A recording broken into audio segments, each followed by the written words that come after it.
So a demo on the n-body frame. So I would go ahead and either do a new script or change your imports or re-import things to get what you need imported for the n-body model. So a few things are going to change. Now we're going from the Astro models, we're importing n-body instead of two-body. And recall earlier in the training, we mentioned simplified models that are autonomous in their time. You don't need a frame to hold any data. In ephemeris models like the n-body frame, how Astro library handles that is we also need a frame that we instantiate. So we're going to import not just n-body from Astro models, but we're also going to, from Astro frames, import the n-body frame, which we'll use to instantiate first with a lot of the utility helper functions and storage of Spice kernels. And then I also hinted at the Astro library comes with a few convenience functions. So we're going to import from astro.date, we're going to pull the date time data structure type, and we're going to pull the date time to Julian date function. So we'll use this to choose an actual epoch that we're going to fly out to.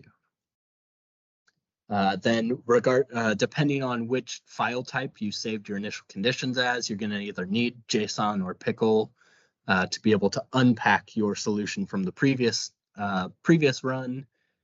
And then we're now going to import SpicyPy. So SpicyPy is the Python wrapper for the JPL Spice library. And so SpicyPy is how you handle planetary ephemerides. That's essentially every astrodynamics tool that does ephemeris uses Spice kernels. I can't think of any examples that don't. So that's very standard fare. When we import it, Asset itself does not ship with Spice kernels, but of course they are hosted on JPL's website. For this training, in that file that was sent to you with the training link, under day 2 directory, there is also a kernels folder. Go ahead and just copy that entire kernels folder into the working directory that you're running these scripts from. That will have all the Spice kernels that you need and the generic kernel that we actually instantiate in these examples.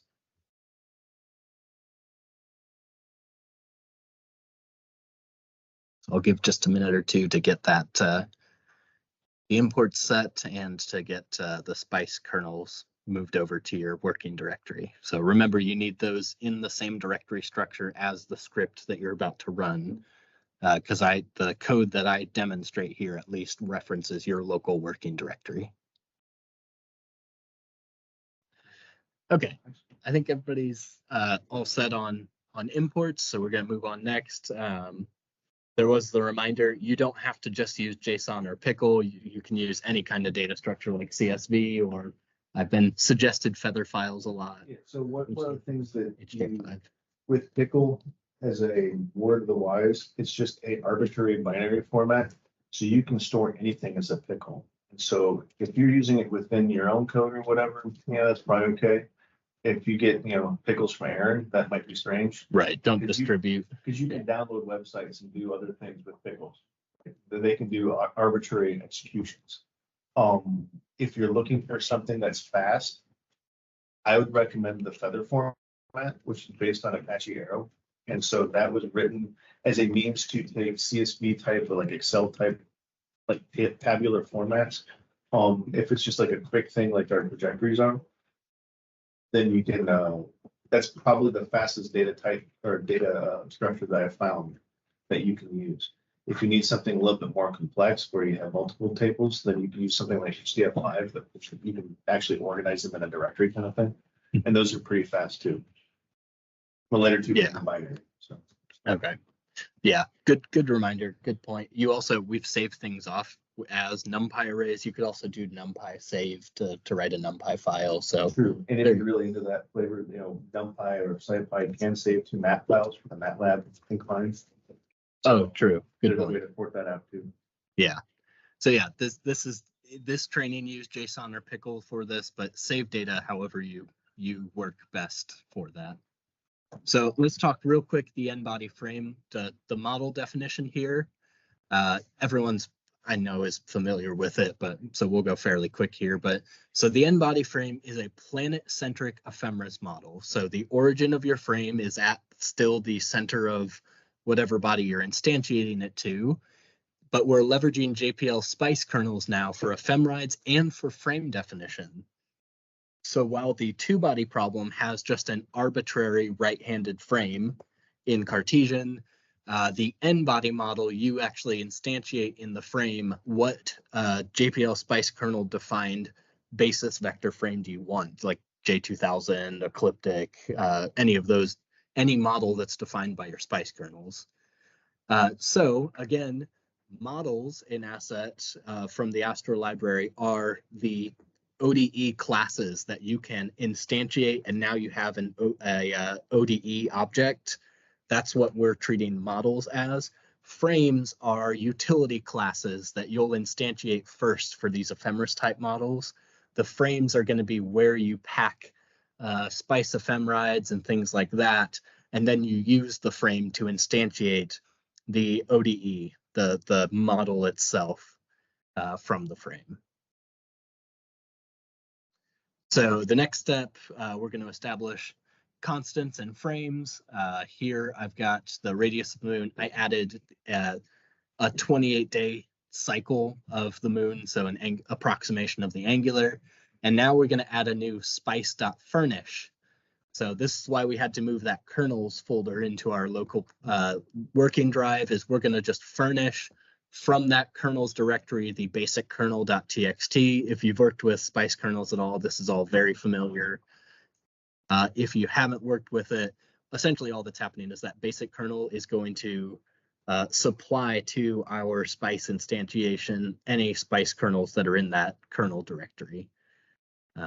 So again, if you haven't moved that over, you're going to need that kernel file now. So now we get to define the n-body frame, not the model itself yet. We're just doing frame definitions here. So to set up a frame in an ephemeris type model, you need a time range. So how Asset handles this is, recall, we need to have twice differentiable structures for Asset to use, even in optimization. So if we need planetary ephemerides, Spice can give us very precise ephemeris positions, but that's for discretized Spice calls. So some tools will just call Spice and pull Spice ephemerides between every iteration, but that can be computationally costly and slow to do that. But also, you're only getting discrete points there. You're not getting a twice differentiable structure. So how the Astro library handles that is we take a defined time where you want your ephemeris frame to be defined for. So from JD0, so Julian date 0, to JD0, JD final, Julian date final, we're going to define a frame for that time span, and we are going to sample all of the spice bodies that we need, and we're going to use Asset's interp table functions. So we sample spice beforehand and populate a planetary body table that is now spline fit. And so we have twice differentiable planet positions and velocities within where that frame is defined. A word of caution. So because of that, your solutions are valid as long as your solutions stay within where your frame is defined.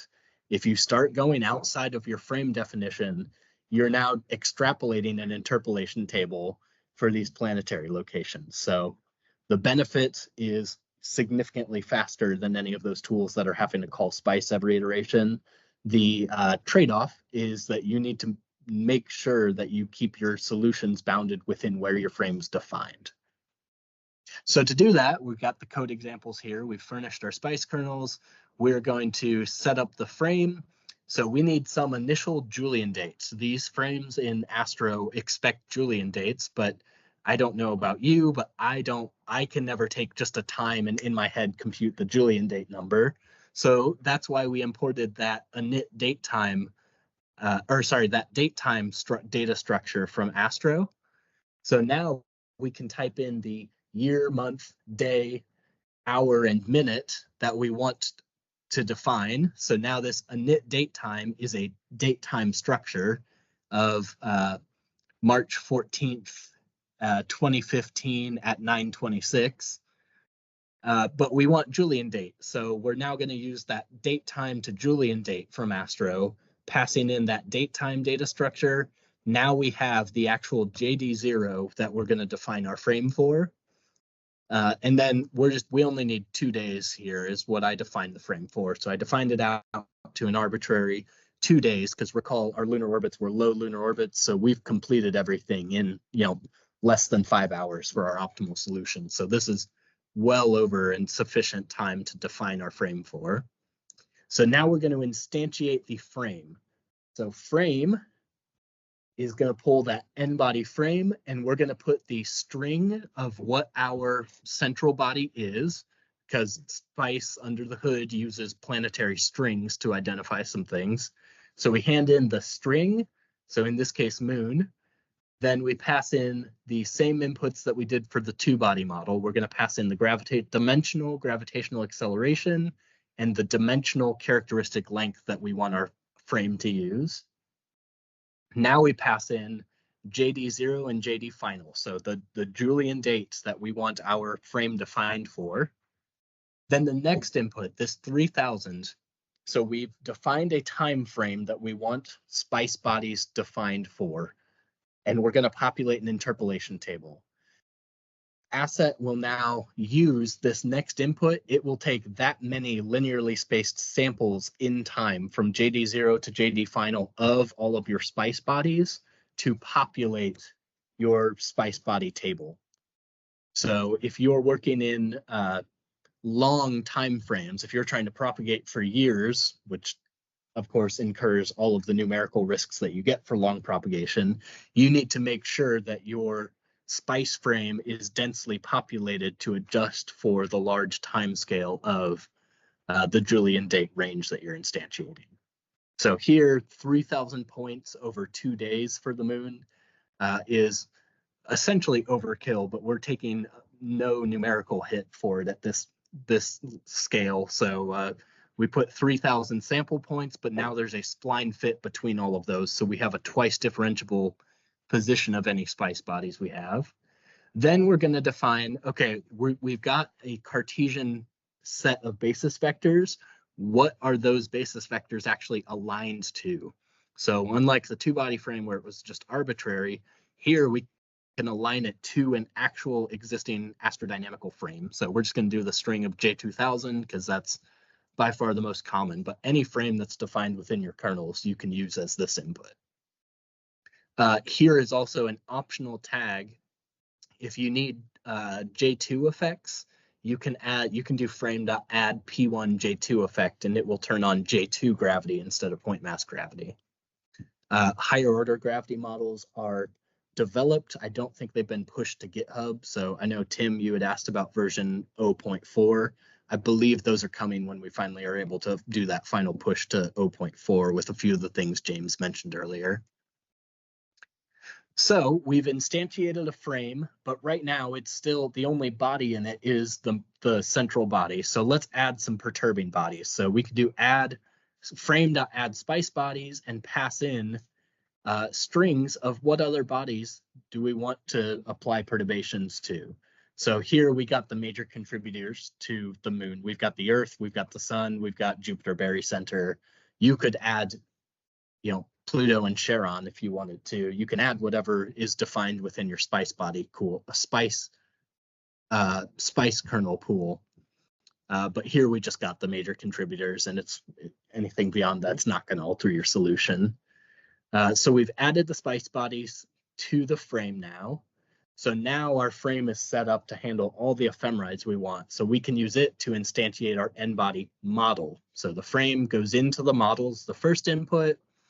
Because we have perturbing bodies, we're going to use the keyword of activate alternate bodies to all. So we're just going to use all of these bodies that we added. And sure, let's enable J2.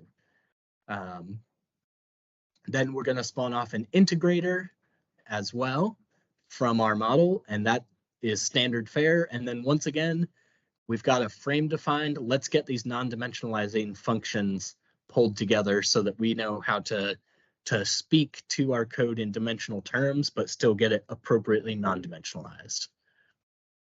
So I'm going to give a few minutes for people to code along and get this written into your scripts too. Okay, so unless told otherwise, I'm going to assume you were able to get this or felt tired on a Friday and just grabbed it from the source code that I gave you. So we're going to move on. So one more exercise now.